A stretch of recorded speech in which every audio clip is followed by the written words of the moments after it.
Hi there, this is Matt with State of Flux, here with a look back at Spider-Man Homecoming. I did cover this on my channel a little bit a long time ago, along with a bunch of the rest of the MCU Spider-Man movies, so if you want to hear me talk about that pre-Spider-Man No Way Home, you can do so. However, I'm taking a look back at the entire works of the MCU on the road to Avengers Doomsday, and I haven't done a full review of this film, so you're going to get my full thoughts.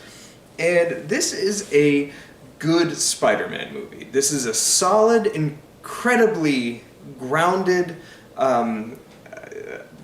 course correction from the Amazing Spider-Man films. Two movies that I think are pretty bad, that do a disservice to their star player in Andrew Garfield. But up here we have Tom Holland taking over the role of Spider-Man, and after a brief but pivotal introduction in Captain America Civil War, we get to see this kid in his high school element in a full feature film where he's taking the high school experience all the way through, and it feels like a real high school experience, or it certainly feels similar to mine, sans, the epic stakes of people almost dying at field trip and all that kind of stuff.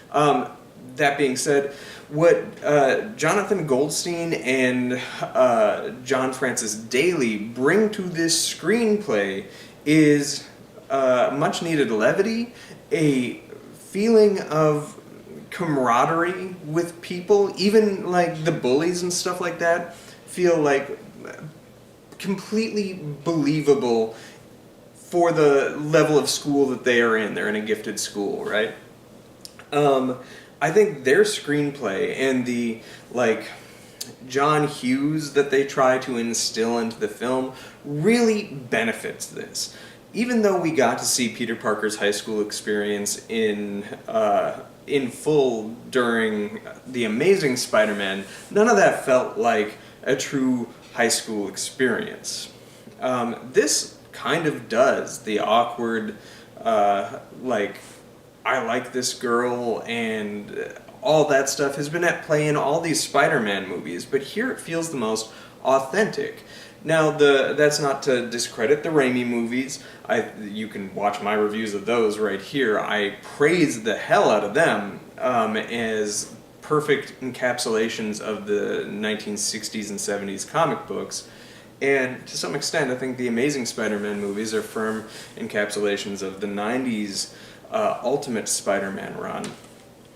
But this film just feels more real and grounded, and it perfectly fits into the wider MCU as a whole, because we get to see, sort of from a ground level, a bunch of people who live in a city that has been affected by great tragedy of the Avengers' emergence with the first Avengers film, and view these people as heroes or kind of, in the case of the villain, very much life ruiners, which has been an emerging part of the story ever since Avengers Age of Ultron, really. So I really appreciate how this weaves itself into the MCU, and having Peter Parker kind of try to discover his place in all of this. John Watts, I think, is the only thing kind of holding this film back. He is not as gifted of a filmmaker as Mark Webb, and certainly not as gifted as Sam Raimi. He doesn't bring a particularly interesting visual style to the action of this film, though the color grading and color balances and how he places color in a frame is done quite well. The action is kind of unbelievably lackluster, and especially since you're getting nods to other moments in other Spider-Man movies, like the train scene as he's trying to hold together two halves of a boat and lifting the weight of this building. You've seen these moments in other Spider-Man movies done more visually interesting, and this one just doesn't seem to hold that weight. I think what he brings as a director is pulling really good, organic performances from his characters.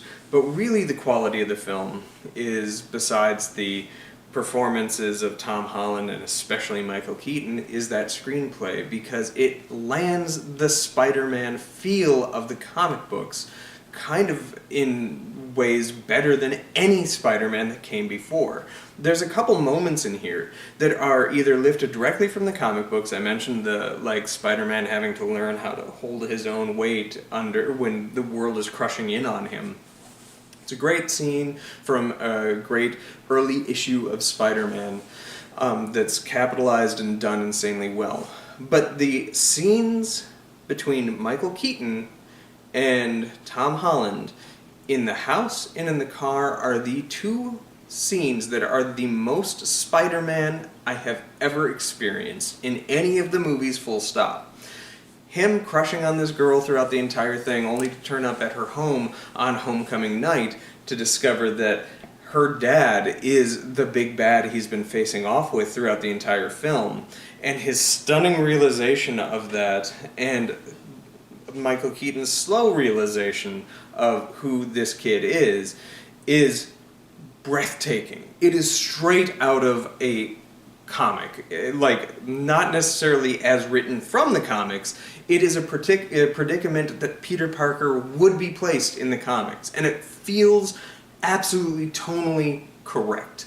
And it does the one thing that these movies kind of don't, traditionally speaking, which is horror has a strong background in comic books. The rise of the superhero oftentimes is baked in horror comics.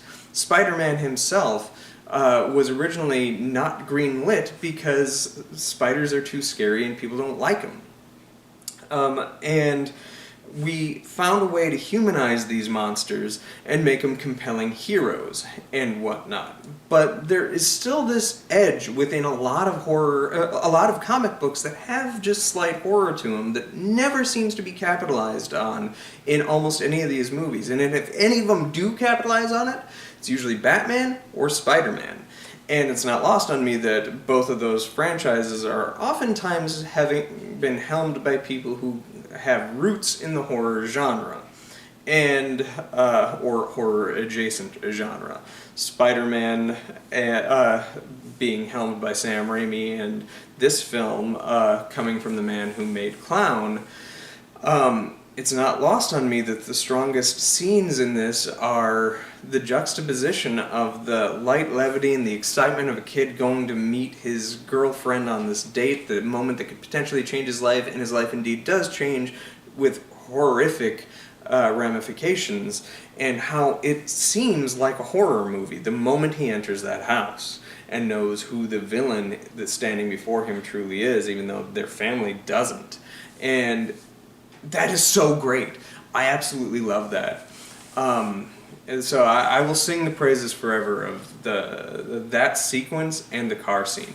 Showing this to my daughter, she loved it. She was a big fan of this movie all the way through. I think this is probably one of her favorite ones. She instantly took a liking to Peter Parker in Civil War. She loved this movie and thought it was great. She really liked Vulture as the villain. She thought Michael Keaton was fantastic.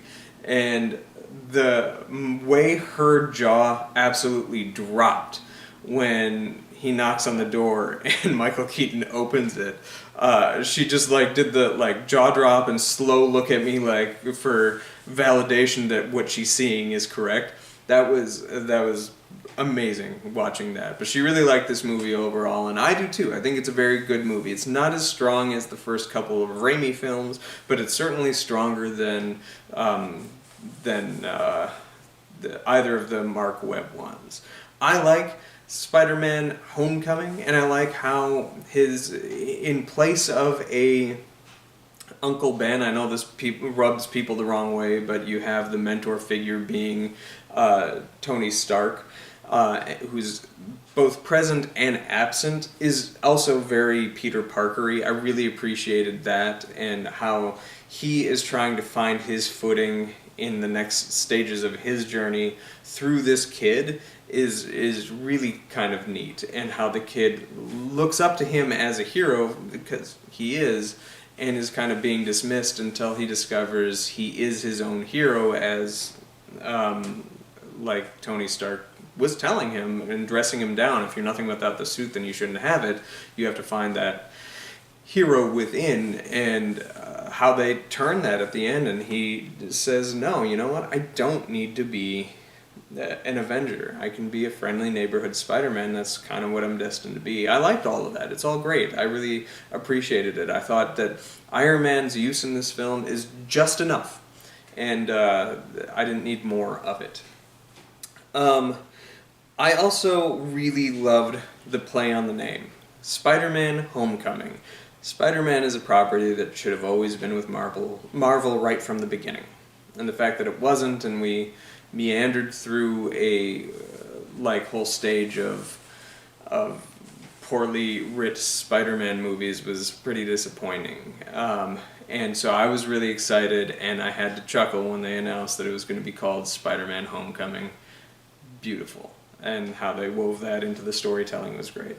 What did you think of Spider-Man Homecoming?